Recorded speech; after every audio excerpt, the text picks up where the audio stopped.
how did Doct get started? What is it, and what does it now do?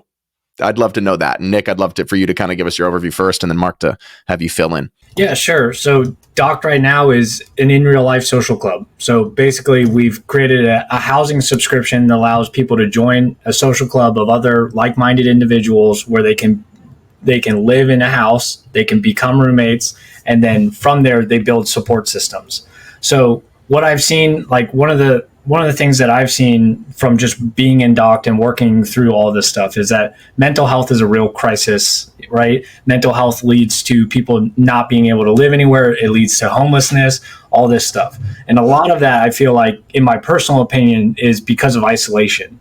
And the standard American apartment creates isolation.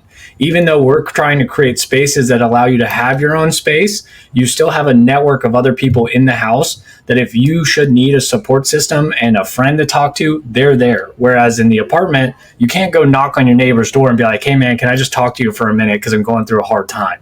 In co-living, everyone, even if they haven't met each other, they haven't bumped into each other, they're all in a communication channel together so they can become friends, right?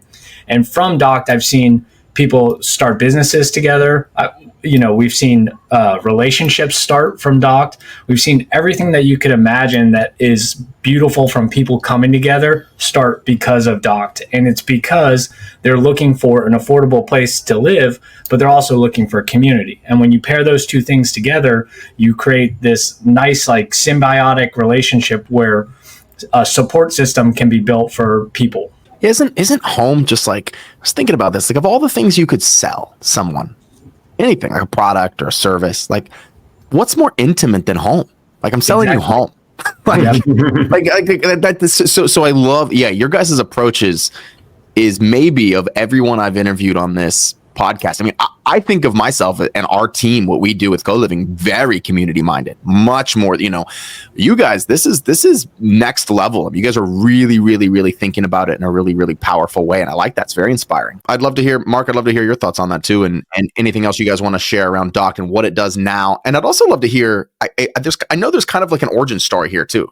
I'd love to hear that because I feel like you're in it now and it's cool and we're talking about all these cool ideas, but I would love to kind of rewind a second and kind of how did we stumble across this concept? Why are you not building big apartment buildings or I don't know, something else, Yeah. I've heard someone say that businesses are simply problem solving machines. And so we think of Doct as let's take two really big social problems that are facing millennials and Gen Z. And one of them, as Nick said really well, is kind of a social alienation or loneliness, which shows up, especially for young males, in suicide rates and depression and addiction issues. And it's just, you go down the list, that demographic is not doing really well. In fact, historically they've done better, and a lot of people are pointing towards the way that we live. And that we used to be kind of a tribe. We used to have a community. Now we don't. Now it's you're 18, you're on your own, good luck. And even in the first 18 years, many people aren't growing up with a traditional family or a traditional tribe.